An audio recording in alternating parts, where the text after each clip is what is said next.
Ahora presentamos, con un alto contenido para la más exigente teleaudiencia, nuestro acostumbrado comentario editorial, en la voz de Ramón de Luna.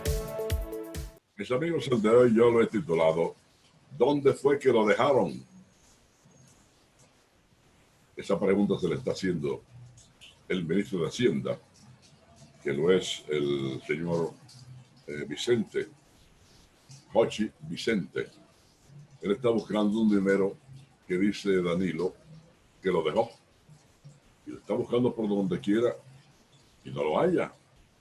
Y mi comentario dice así, refiriéndose a este caso. De acuerdo a lo expresado recientemente por el ministro de Hacienda, Jochi Vicente, no llega a entender cómo, si nuestro país tiene muchos años siendo la economía que más crece en la región, varias instituciones del Estado dominicano se encuentran ahora mismo con un déficit financiero extremo, pues en algunas instituciones fueron agotados los presupuestos del año entero. El ministro Vicente se muestra cauteloso cuando señala que yo no sé si la quiebra es una palabra que se pueda utilizar. La verdad es que hay ciertas instituciones con situaciones muy precarias. Hay instituciones que fueron recibidas con deficiencias a nivel financiero que no tienen para pagar la nómina porque su presupuesto fue agotado. Es grave, extremadamente grave, lo expresado por el ministro Vicente, quien se niega a connotar con la frase sensacionalista en quiebra. Pero la situación, amigos, es muy delicada. Señala que el expresidente Danilo Medina reveló el 26 de julio que de los 150.000 millones de pesos aprobados por el Congreso al presupuesto complementario para atender el gasto público que ocasiona la crisis del COVID-19, su gobierno estuvo dejando a las nuevas autoridades más de 100.000 millones. Durante el curso de una entrevista que le hizo la televisión capitaleña, Jochi Vicente, ministro de Finanzas, dijo lo siguiente: yo quisiera que ellos me dijeran dónde fue que dejaron ese dinero para cubrir hasta final de año, porque yo no lo he encontrado.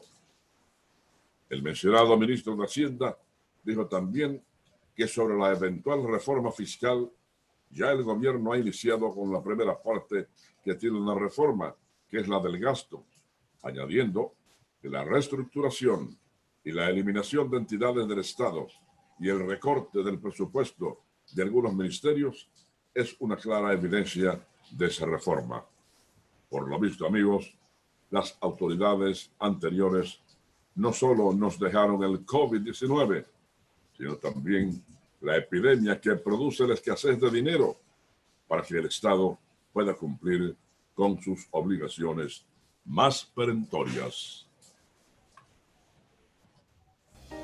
Este fue nuestro comentario editorial en la voz de Ramón de Luna. Bueno, este jueves es el Día de las Mercedes y esto se celebra en La Vega, en el Santo Cerro. Ese fue el día que las flechas se devolvían. Sí. Y la Virgen vino a proteger a los criminales españoles. Esto ocurrió en el Golfo de las Flechas, por ahí por el Santo Cerro. Y entonces los indígenas, los taínos, o los caribes, no sé cuáles eran. Los taínos. Los taínos se estaban defendiendo del acoso de los lanceros españoles, que tenían además arcabuces. Y ustedes saben, cada vez que el estruendo de un arcabuz sonaba, esos pobres indios que nunca habían conocido la pólvora se volvían locos. Y algunos se defendían con flecha. Y dice la tradición que ellos no la creen porque es una mentira, es un embuste, que las flechas se dirigían, entonces se devolvían hacia los indios. Entonces la Virgen de la Mercedes, la Madre de Dios, buena, caritativa, que estaba viendo la expoliación y el ultraje que estaban recibiendo esos infelices de las tropas monárquicas españolas que defendiera a los españoles. Hombre, no, la Virgen tenía que defender a los indios, pienso yo, ¿verdad? Pues bien, eso se celebra aquí, se celebra esa matanza que hicieron contra los indios. Entonces, este jueves, solo las autoridades civiles, militares e invitados especiales podrán participar en la misa central con motivo al Día de las Mercedes, que está programada para las 9 de la mañana en el santuario de esa Virgen en el Santo Cerro. Incluso se espera al presidente en el acto religioso, que será encabezado por Monseñor Héctor Rafael Rodríguez. Ya lo saben. Y con pandemia esta vez. En otra información, el gobierno a través del Ministerio de Salud Pública anunció un cambio en el horario de toque de queda. En efecto, el nuevo horario que regirá la medida a partir del lunes, porque muchos creen que a partir de hoy ya. No, no, el lunes.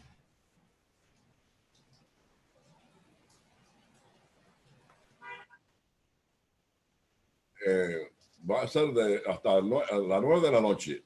En vez de cerrar a las 7, va a cerrar a partir del lunes a las 7, a las 9 de la noche. Y el otro día a las 5, hasta las 5 de la mañana. Ahora, los fines de semana, dice el acuerdo, que va a seguir como está ahora, de 7 de la noche a 5 de la mañana, sábados y domingos. Pero a partir del lunes y hasta el viernes, el toque de queda comienza a las 9 de la noche. Para que así los restaurantes, los dueños de restaurantes puedan más o menos reshacerse en algo, ¿no? Con unos cuantos clientes que vayan a esa hora. Miren, señores, la muerte de un juez de la Corte Suprema de Justicia en Estados Unidos siempre es algo trascendente allí. Pero la de Ruth Bader Ginsburg supone un terremoto de consecuencias imprevisibles para ese país. Oigan bien, imprevisibles para ese país. Ginsburg, que murió el viernes a los 87 años debido a un cáncer de páncreas, era un ícono feminista y progresista del máximo tribunal judicial de Estados Unidos para asuntos como la igualdad de género o la inmigración, el aborto o el matrimonio igualitario. Su muerte abre ahora la posibilidad de que el presidente Donald Trump nomine a su sucesor en una corte de 9 miembros donde ya ha colocado a 2 y altera así por años el equilibrio ideológico del Supremo a favor de los conservadores. Como esto ocurre además en un país políticamente polarizado y a pocas semanas de una elección presidencial cargada de tensiones, el debate por el reemplazo de Ginsburg amenaza con aumentar la fractura entre republicanos y demócratas. Normalmente, las nominaciones de la Corte Suprema son un deporte de sangre. Entonces, esto va a ser verdaderamente apocalíptico. Hay mucho en juego en esta nominación, dice Jonathan Turley, un destacado profesor de Derecho Constitucional de la Universidad George Washington, dijo a los periodistas.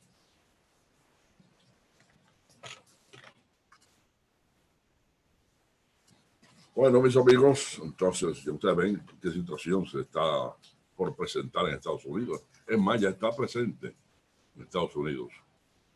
Algo, y ahora se está viendo a grupos blancos que salen a las calles fuertemente armados con armas para la guerra y abiertamente se pasean por las calles decididos, envalentonados, desafiantes, sobre todo contra los afroamericanos y sobre los latinos también. Es una situación que se dice, los críticos de Mr. Trump lo acusan a él de haber alentado a esos grupos blancos que privan en arios a tomar las armas y salir desafiantes a las calles de las principales ciudades. Ya se han producido algunos enfrentamientos Y a medida que se vaya acercando la fecha de las elecciones, entonces la situación se irá componiendo en una forma que va a llevar a los ataques, a los enfrentamientos y a las muertes, al derrame de sangre. Es algo que los pacifistas de Estados Unidos ahora mismo están viendo con mucha preocupación. Y esto de la muerte de aquella jueza que le permitiría a Trump nombrar un sucesor de favor de los republicanos, ya él tenía 2 nombrados, eso va a alterar el equilibrio del Tribunal Supremo Electoral de los Estados Unidos y de la Suprema Corte, lo que va a producir enfrentamientos y situaciones explosivas en Estados Unidos. Amigos, el administrador de la empresa distribuidora de electricidad del norte, Edenorte, Andrés Cueto, solicitó este martes a la Procuraduría General de la República que investigue la mafia que existía en la entidad gubernamental que dirige ahora por el alquiler de vehículos. La solicitud del funcionario fue realizada al dar a conocer que devolvió a su propietario 15 jipetas y 2 carros en los que Edenorte pagaba 16 millones al año para que personas particulares los utilizaran. Yo estoy presentando todo lo que estoy encontrando. Ahora le corresponde a la procuradora Miriam Germán y a todo el cuerpo judicial de la República Dominicana hacer su trabajo, declaró. Cueto dijo que la práctica de alquiler de vehículos genera para Edenorte una inversión de 260 millones de pesos al año. El administrador de la empresa estatal recordó que las pasadas autoridades abandonaban las unidades propiedad de la empresa cuando presentaban un desperfecto mecánico para poder justificar esa práctica mafiosa. Cerca de 300 los vehículos que la empresa distribuidora de electricidad del norte fueron abandonados en un solar de la comunidad La Penda de la provincia de La Vega. Oiga, creo que hay unos billones ahí larguísimos. No sé si son 200 millones de alquiler de vehículos. Algo que nadie uno se pregunta, pero ¿para qué si tenían vehículos ahí? Y los fueron abandonando, vehículos que podían seguirse usando en el de norte, en un solar, por La Penda, que podían quizás que estuviesen descompuestos en una ligera reconstrucción, volverlos de nuevo a ser útiles y al servicio de la empresa. Pero que era mejor alquilar. Y en ese alquilar, ¿cuántos millones se fueron? Mis amigos, vamos a ver, Andrés Cueto, el mismo de Norte. Ustedes le van a oír hablando sobre ese mismo particular, sobre el alquiler de vehículos, las deudas contraídas. Vamos a escuchar al actual administrador de Norte, Andrés Cueto. State by state. Nosotros hemos venido demostrándole al país lo que estamos encontrando aquí, porque no es cierto que en 30 y tantos de días ya nosotros vamos a tener un control absoluto de lo que nosotros hemos sustituido, manejaron en 16 años. Primero fuimos y le mostramos en lo que encontramos en La Penda.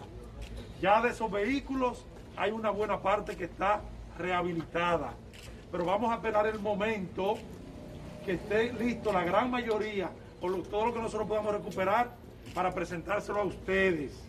Hoy nosotros lo hemos convocado para que ustedes vean el origen de aquello, lo que generó. El abandono de aquellos vehículos en La Penda generó un gran gasto para Edenorte de 260 millones de pesos al año en alquiler de vehículos. Pero muchos de esos vehículos no eran utilizados por el personal de esta institución. Y hoy nosotros estamos devolviendo, entregándole a la Rencar 17 vehículos que estaban en la nómina, vamos a llamar así, de Edenorte, como que la estaban utilizando colaboradores nuestros. Estamos devolviendo 15 jipetas y 2 carros. Eso le significa de norte un ahorro de 16 millones de pesos al año.